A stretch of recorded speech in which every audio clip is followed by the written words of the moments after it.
industries. But the survey itself was very narrow and limited. It was, in the end, only really a tick box survey. You were given options of agree, disagree, not sure on many of these big questions about the BBC's future. So I think that consultation was probably, for anybody who engaged in it, quite a disappointing exercise.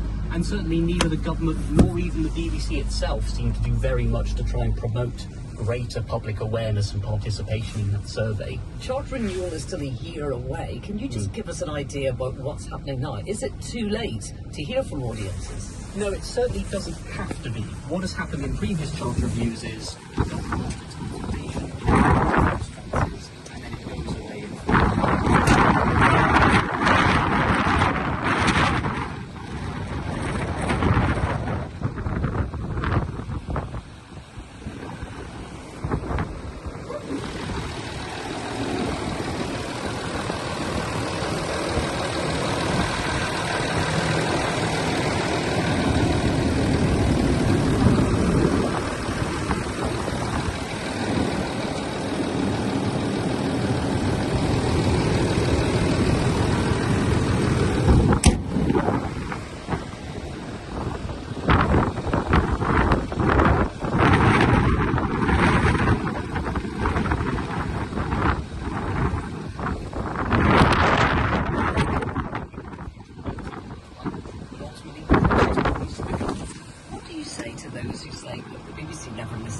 Anyway, there isn't any point in giving feedback because there aren't plenty of examples of listeners or viewers having an actual impact and changing how the BBC thinks.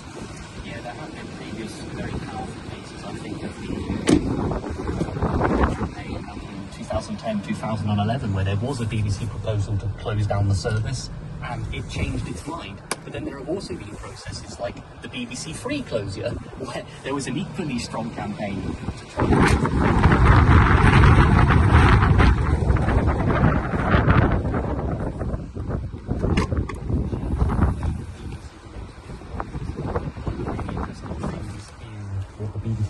last week, its proposals on charter renewal, is it pointed out that it reaches 90%.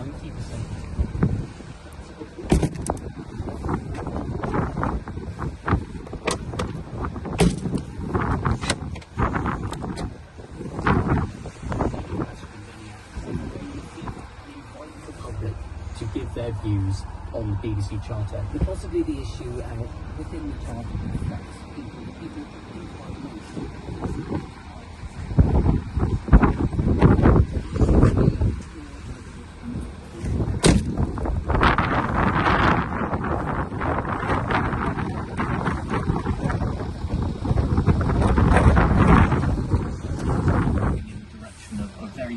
change in its funding model. It did feel for a long time that both politicians and the BBC were a bit timid around the licence fee. They felt that it was the best of a lot of worst options, but the BBC's proposals it published last week seem to suggest it's moving towards some kind of household charge, or expanding the licence fee to include, for example, radio or streaming services, to recognise that fact that the BBC does have a near universal reach, but there are still many people who use the BBC services, but because of the quirks of the licence fee, aren't required to pay. But that entails really changing the conversation about the BBC's relationship with the public.